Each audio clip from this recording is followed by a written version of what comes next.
All right, we'll go ahead and get started. Welcome, everybody. Thank you so much for joining today's session. We are very excited about our presentation today. We have Carolyn Clevenger, the Clinical Director of the Integrated Memory Care Clinic at Emory, and we also have Allison Schlanger, a nurse practitioner there at Integrated Memory Care Clinic. Before I turn it over to them, just a quick reminder to everyone to please fill out the evaluation form at the end, or the evaluation link at the end of the presentation, to make sure that you get those CME credits. All right, so we'll go ahead and get started. And this is just our disclosure statement. All the relevant financial relationships listed have been mitigated. And Carolyn, I will turn it over to you. Hi, everyone. Thanks for having us today. I was able to join last month as well. This is a great series already, and what a unmet need. So this has been a great conversation. Hoping to have a little conversation with you today. So Alice and I are going to share this presentation. We are both nurse practitioners practicing in integrated memory care, and have been doing a lot of prescribing and unprescribing of acetylcholinesterase inhibitors today. I'm going to talk with you about some of the original research that supports the use and defines the use of not just acetylcholinesterase inhibitors. I'm also going to talk about NMDA receptor antagonists in just a moment. But because that combination therapy has been the standard, I'll tell you, as I was going back to look at this information, the reason that I started going back through these larger landmark trials that were coming out around the time when I was in my nurse practitioner training was to refresh my memory as we're looking at newer trials of these new FDA-approved agents like aducanumab. So I thought it was helpful to orient myself to where we were with the acetylcholinesterase inhibitors 20 plus years ago. So what we'll do today is I'll talk about the efficacy, mechanism, adverse reactions, and the actual trial methods and results for our most commonly used anti-dementia drugs. And then I'll pass it off to Allison, who's going to talk with us about IRL, in real life, prescribing, monitoring, and deprescribing these medicines. Next slide. So if you'll recall, acetylcholinesterase inhibitors function by blocking the enzyme that breaks down acetylcholine, right? So acetylcholine, of course, is not a memory neurotransmitter. It's a neurotransmitter that improves attention primarily. And so a lack of acetylcholine then worsens memory, worsens thinking overall. That's how we know to reduce anticholinergic burden from drugs that actually deplete acetylcholine. So in this case, we're trying to maximize the available acetylcholine for the brain so that people can pay better attention, to actually create memory in as much as they're able to, given hippocampal volume and neuronal cell remaining, and also improve their overall thinking. Now, the earliest approved acetylcholinesterase inhibitors, I believe, was Tacrin, which no one uses anymore. But even as though they were failing trials in this class of drugs, the primary issue was around liver toxicity. So the earliest FDA-approved agents were very focused on monitoring for liver function and then deprescribing due to concerns around liver function. It's not so much an issue that we think about now. Now we think much more about very common effects like the gastrointestinal side effects, people becoming nauseous, having diarrhea, which may or may not resolve over time, and then the electrophysiologic effects, primarily bradyarrhythmias, so slow heart rate. I see lots of folks. My partner is in cardiology, so we have lots of shared stories of people on acetylcholinesterase inhibitors going for arrhythmia workups who are taking these medications. And then, of course, those may lead to syncope. Those are the things that we've always known have been concerns. So if we look at the next slide, here we go. I'm going to bring us back to back in the day, so late 90s. And Alice and I have talked, we both have maybe fond memories of where we were in our training program or life experience as these drugs were being trialed. But the publication here is the phase 3 randomized controlled trial for Donepezil specifically. Just to give you an idea of how many enrollees they had. These are not large trials, right? So total of about 400, almost 500 participants, 3 groups. So you have your placebo group, a 5 milligram dose, and a 10 milligram dose group. They were included if they were uncomplicated Alzheimer's disease. So late 90s, uncomplicated Alzheimer's disease is more about not having dementia with psychosis or lifetime mental health, serious mental health illness, and now a dementia on top of that, or other folks who had multiple conditions, not like an alcoholic encephalopathy and now presumed Alzheimer's, right? They're not amyloid biomarkers at this time. Included if they were over 50, and I'll share with you the actual age in just a moment. They were excluded then if they had any liver disease in the past, if they had gastrointestinal disease or cardiovascular disease. Again, knowing how commonly we're using these now, I definitely do not see people holding back for a history of cardiovascular disease when they're prescribing Donepezil, but these trials were trialed in people excluded if they had that history. The design of the trial was a 24-week, about 6 months, double-blind, placebo-controlled. There was a 6-week washout period and then a remeasurement of their primary outcomes. So let's look at the results on this. Laura, I keep trying to move my own slides and I keep moving my face.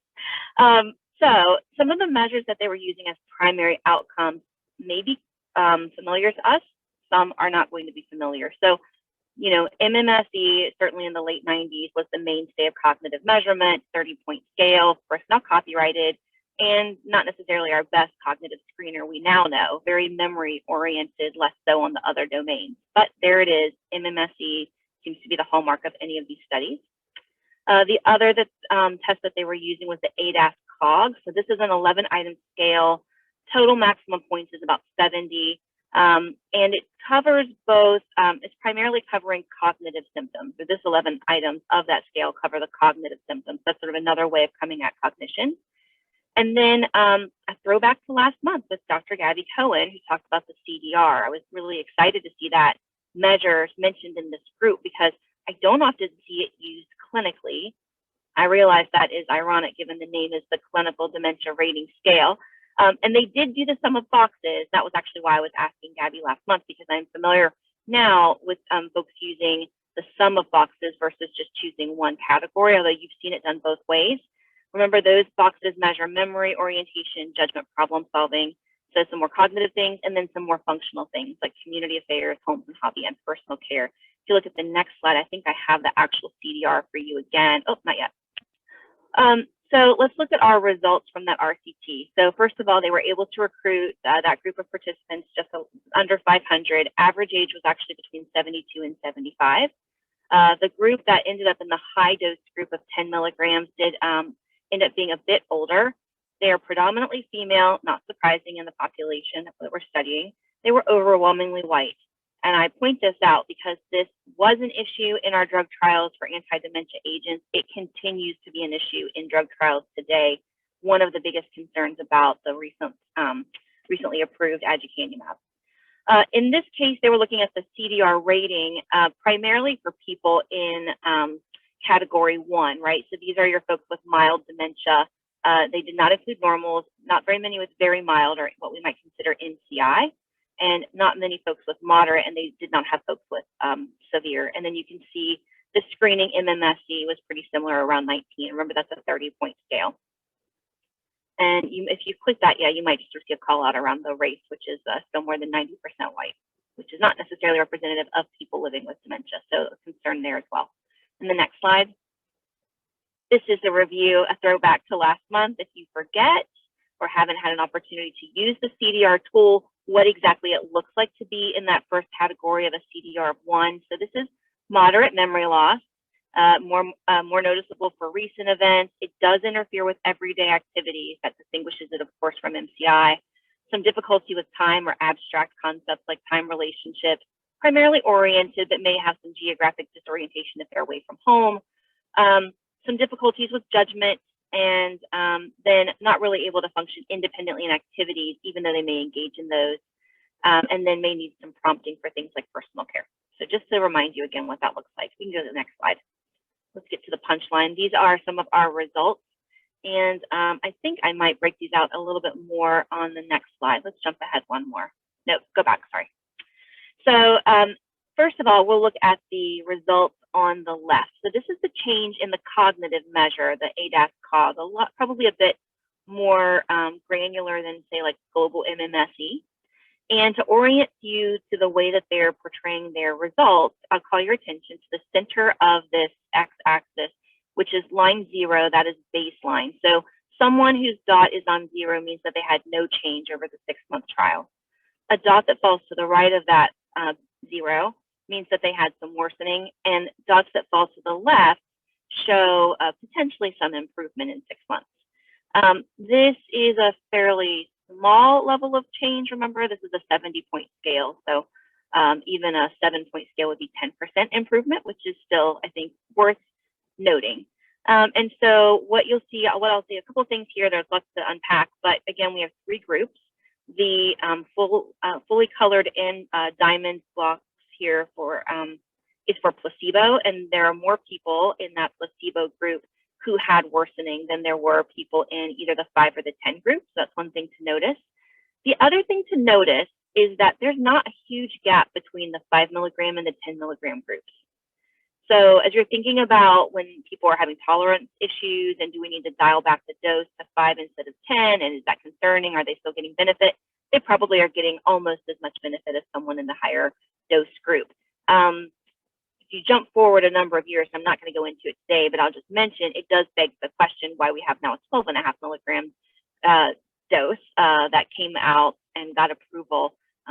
That delta is also not very large between these groups and the 12.5 milligrams. So more dose does not necessarily seem to get us a huge jump in efficacy. It does seem to have a big jump in side effects, though, just a heads up. Now let's look at the result on the right, and this is measuring a little bit differently. This is our change from the baseline in their mini mental status exam. So a test many more clinicians are familiar with versus like the ADAS-COG. Again, we have the fully colored in dots are the placebo group, and then the 5 and 10 groups are the triangle and the square above. You can see these groups all sort of began together at baseline. There was a bit of a bump of improvement actually in the donepezil group. I do want to point out the scale here. So I think one of the things that we hear, and it's not accurate, is that we'll see improvement when we start a drug like donepezil. And I think a 1-point difference in an MMSE, I don't know that you would see an in real life change in someone cognitively even, never mind functionally. But nonetheless, this group was closer to their baseline at the end of their 6-month period. And there is a significant difference between the groups who received drug versus the placebo group. They, of course, did a washout period of 6 weeks, and you can see that some of that has been retained between the folks who received active drug and placebo, but not dramatic. Alice and I were just talking yesterday about this. You know, we were both at a recent conference, which is the Georgia GAPNA conference, and one of our pharmacist presenters was talking about actual withdrawal symptoms when you stop these drugs abruptly. And so I'm personally wondering, you know, what that looks like over a 6-week period. I know sometimes people say you stop it, they change immediately. That may be just drug withdrawal, and that may or may not last. So anyway, there seems to be some residual benefit, but it does fall off when they stop the drug. And we can look at the next slide. So if we look at it on the table format here, this is where we have the results for that CDR sum of boxes. These are the columns on the right. First of all, the groups who received drug did have a slightly different, you know, there's 7.1, 7.13 as their baseline, which is a bit higher than the placebo group to begin with. But the mean change is about 0.6 on that CDR sum of boxes. And CDR sum of boxes, of course, is something like, what is that, 30 points, right? 6 columns across, excuse me, 5 columns across 6 boxes, so 30. So, you know, a slight but present change from placebo. But again, between 5 and 10 milligrams, you're not seeing a big difference. So any drug seems to outperform no drug. We can go to the next slide. Sorry, keep going. One more slide. There we go. Oh, here we go. So this is the larger for the MMSE. Sorry, you can go to the next one. And I think that it's worth mentioning the other side of the anti-dementia drugs, the NMDA receptor antagonist. Remember, this has a different mechanism. It blocks the excess current through the NMDA receptors. So this is to avoid we're trying to prevent more death of neurons due to overexcited excited toxicity. lots of studies around, this is memantine, of course, in vascular dementia, much less in Alzheimer's, but I tried to find some recent ones. We can get the next slide. So in this trial, a similar size group, total of about 400 patients enrolled, either placebo or drug, and the same dose, 10 milligrams twice a day. Again, over 50 years old, diagnosed with Alzheimer's disease as best we could at this time. They were not permitted to be on an acetylcholinesterase inhibitor in order to participate in this trial. So these are pure memantine in this first one, and no medical conditions other than dementia. I don't know about you, that's a little hard for me to find. Just a quick word about the way they did the design, which is they used the last observation carried forward. So for someone who they lost as part of the trial, they used that last observation and assumed no change carried forward in their initial analysis. That's relevant in a couple slides. You can go to the next one and we can look at some results. So again, in this trial, we have predominantly female. We have an older age group than the Donepezil trials. These are 77, 78. Again, predominantly white. And the MMSE for these folks was around 17. Recall the Donepezil trial was more like 19. And then we can go to the next trial, to the next slide. Again, pointing out this overwhelmingly white group. Here are our results, primarily outcomes for memantine. Again, we use a consistent scale with the ADAS-Cog. Again, 11 points, 70 points total. Higher score means worse. And again, this is cognitive primarily that you're measuring. So in this group, again, we start primarily at a similar baseline here in the center line on the y-axis this time.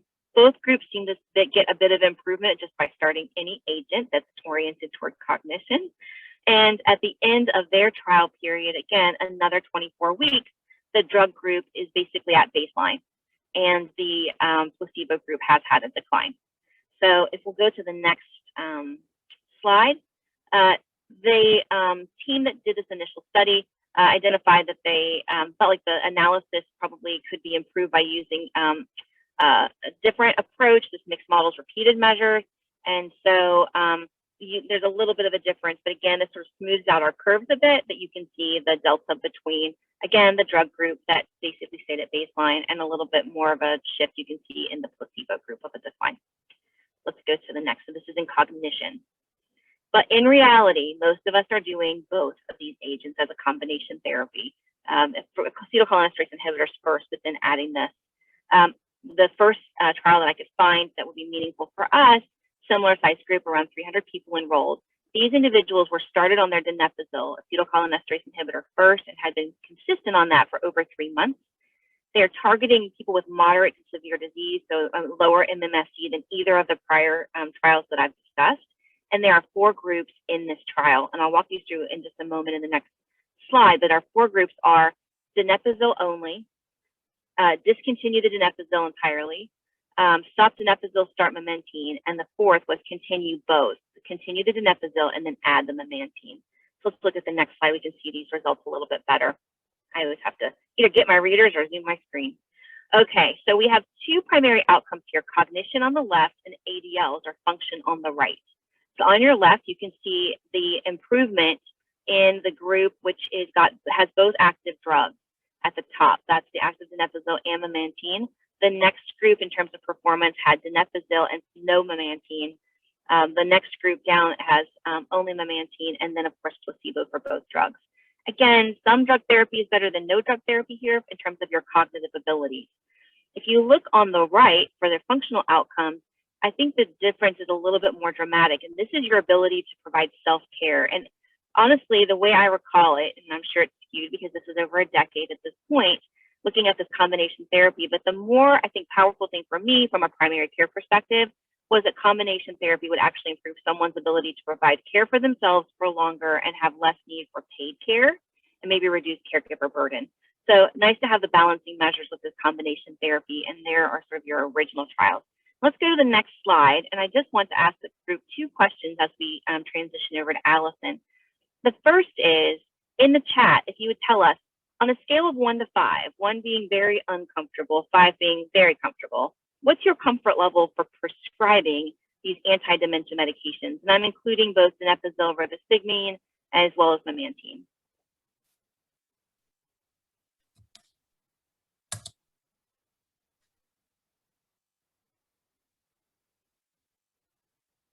give you all just a minute to fill this in. That's great.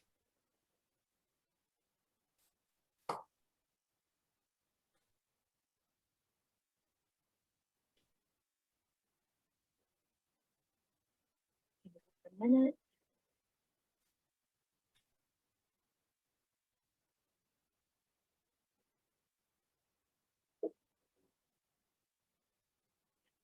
And Laura, let's do the next question, and then I think, and then Allison can start as they're writing this one. So the second question for you all, thanks, Jessica, is what adverse effects, specifically for acetylcholinesterase inhibitors, are you most frequently hearing from patients or care partners? And from there, I'm going to pass the mic to Allison as you enter that into the chat. I think that'll give us some good information as she's starting to prepare her piece. All righty, Carolyn, thanks so much for sharing all of that. And thanks to everyone for putting in the chat. Please continue to put in the chat what adverse effects you are hearing from frequently from patients and their care partners. And we can go to the next slide, Lori. So we talk about the life cycle of acetylcholinesterase inhibitor use. And as we talked about before, this is something that's approved for early, middle, and late stage. And probably one of the things that we see is that when folks are coming to us from community, they may not have been started on this as soon as we may have, and they may have been started on memantine sooner than we would have. So the cholinesterase inhibitors a bit later, the memantine, or a lot of times what we see is they've got combo therapy almost immediately, if not together. So let's look at the chat and just see what you all are hearing about. As we start cholinesterase inhibitors, we want to counsel on these medications, address symptoms, and set realistic expectations for what the medication can do. A review of a patient health history with a key emphasis on GI and cardiac, because if they've already got some of the common issues, such as bradycardia, we're not going to prescribe this. And then counseling on titration and potential adverse reactions. So let's see what you all are seeing in your adverse reactions. What I see you are hearing from folks is GI effects and vivid dreams, diarrhea, weight loss, urinary frequency and incontinence, GI effects, GI discomfort, and urinary urgency. And Mary says she hears about this most often, that it does not help. So you're hearing from folks that, I don't think it did a doggone thing, right? So I think that really fits in with our setting realistic expectations. My experience has been when people come to us from outside of our cognitive neurology partners in that specialty clinic, many times the expectations that patients and their families have for these medications is unrealistic. So they have heard, and they will tell me, it's going to put this in remission. I heard that it slows it down. I heard that it's going to stop from progressing. And so, we focus a lot at the IMCC in particular on compassionate realism. And so with that compassionate realism, helping to set realistic expectations. With respect to some of the side effects or adverse effects that you're talking about here, we hear about those as well. And so we do talk with them about some ways to avoid those potential adverse reactions. And so, yes, we talk about sleep, we talk about appetite and weight, we talk about cardiac progression of disease process and setting realistic expectations. So again, I will counsel people, if this is interfering with sleep, let's take it during the day. I want you to have good sleep. Sleep is so important to the health of the brain. Sleep is so important to your quality of life, and quite honestly, to the quality of life of your care partner. So if it's interfering with sleep, let's move it to daytime administration. Let's take it with some food to reduce the likelihood of GI upset. That's why we titrate it. That's why we start at 5 first and do 5 for at least a month before we move up to 10. If indeed a patient cannot tolerate 10, but they did well on 5, let's frame that in a positive way for a patient and care partners. As Carolyn said, a lot of the research shows us there's not that big of a gap between the 5 and the 10 with respect to daily functioning. And so let's let's look at it as a win all around. We're going to have better quality of life in terms of dealing with the adverse effects while still having some benefit in terms of daily functioning. Of course, if somebody comes to us and they're already bradycardic, then we're not going to prescribe an acetylcholinesterase inhibitor, because indeed that could create a bigger issue.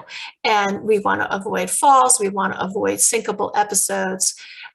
With respect to progression of disease process, again, setting realistic expectations that disease is going to progress whether or not we're on this medication, but also helping to understand what might be coming next and helping to normalize symptoms so that patients and care partners know what to expect. Let's go to the next slide. So I'd like to hear from you all about your comfort level, and you can use the same scale that Carolyn did earlier. 1 is very uncomfortable, 5 is completely comfortable. What's your comfort level on deprescribing in general, and specifically deprescribing an acetylcholinesterase inhibitor? Put that in the chat for us, please.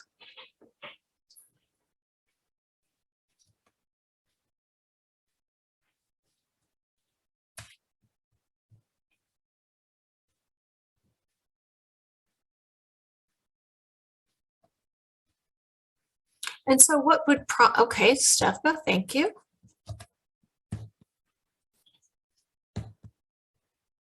I'd like to hear from you in the chat. What would prompt you to deprescribe one or both classes of anti-dementia medications?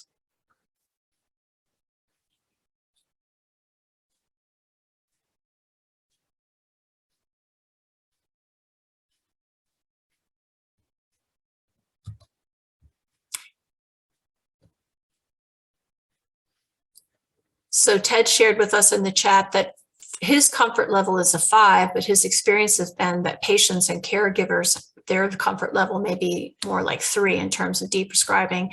Gabby Cohen tells us about adverse reactions and lack of efficacy, pill burden, Carolyn says pill burden, caregiver asking if we can stop it, and of course side effects unlikely to benefit. So I think sometimes it's a matter of giving patient or care partner permission to stop something. Sometimes they feel like if they still, despite all of our education, may not really understand what these medications can do and what they don't do. And so stopping a medication to them almost feels like they're denying their loved one a cure. They're denying their loved one a leg up.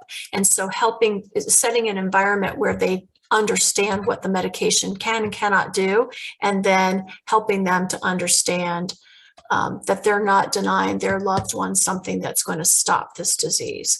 Stefka shares, if patients relay adverse effects or state it's not working, then she's very comfortable with having that deprescribing conversation. We've got about 2 minutes left today, so I'd like to hear from you in the chat what questions you might have of either Carolyn or myself that would help you in your practice.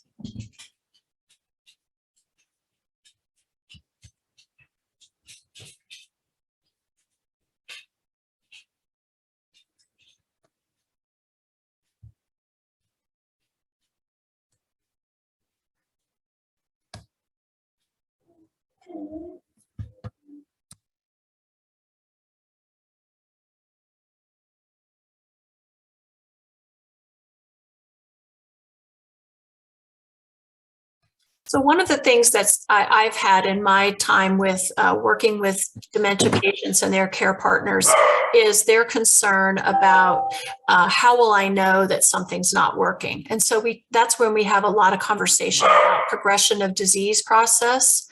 And Mary Caldwell says, what I see in the fields is that folks who never have it prescribed or who refuse to seem to decline faster than those who take the meds in the correctly prescribed manner. So I just can't type this fast. So what I'm saying is when people tell me this doesn't work, I, of course, send them to their physician. I don't give people medical advice, but I do say you may not see it working, but what you may see if you discontinue it, and this is discontinue it not because of symptoms, but specifically because it ain't working. It's doing nothing. and you just can't see it. I mean, it's an important and subtle, but it's a subtle but very important, I believe, protective factor for the brain, which leads to me to my very first question.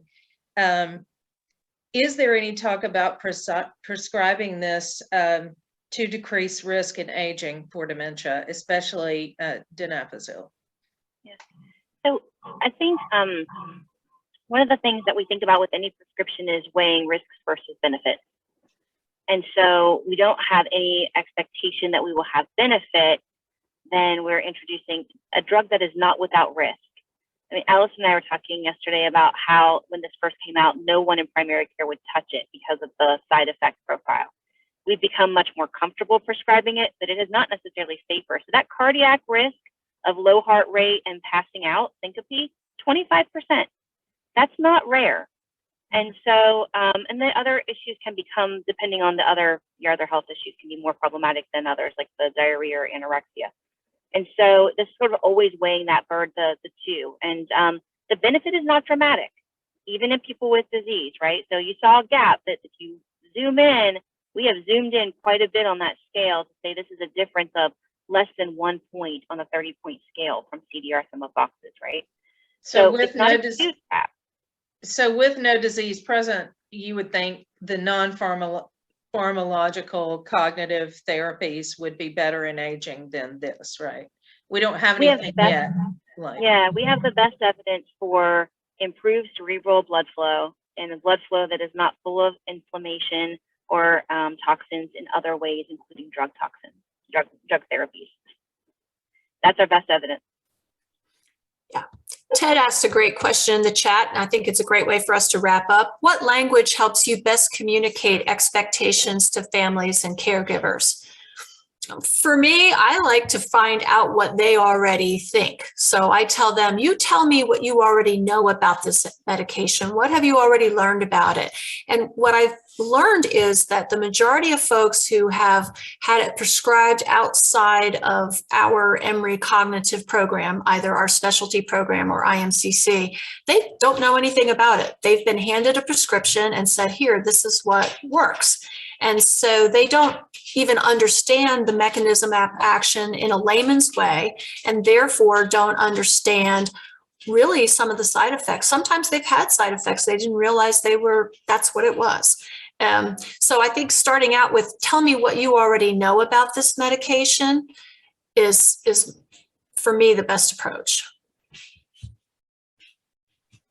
The other thing, and this depends on, again, who I'm talking to in terms of how in-depth or sophisticated I'm going to go with this conversation, is it's important for all of us as prescribers to know this is symptom treatment. We're improving attention, right? It does not change the course of the disease. And so we are trying to sort of boost other ways, other cognitive functions that we can affect to sort of support or make up for the changes in disease-affected processes like hippocampal disease, burden, or disease burden that's spreading. So that is the distinction between the newer drugs that are coming out that are more disease modifying. These are cognitive symptom drugs.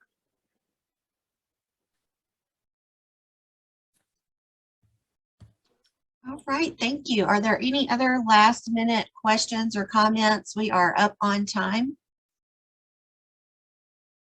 All right, well, thank you so much for joining. Thank you, Allison and Carolyn, for presenting. Very informative presentation. Please join us next month for more expert clinical insights in dementia care for your patients. Thank you all again, and we'll see you next month.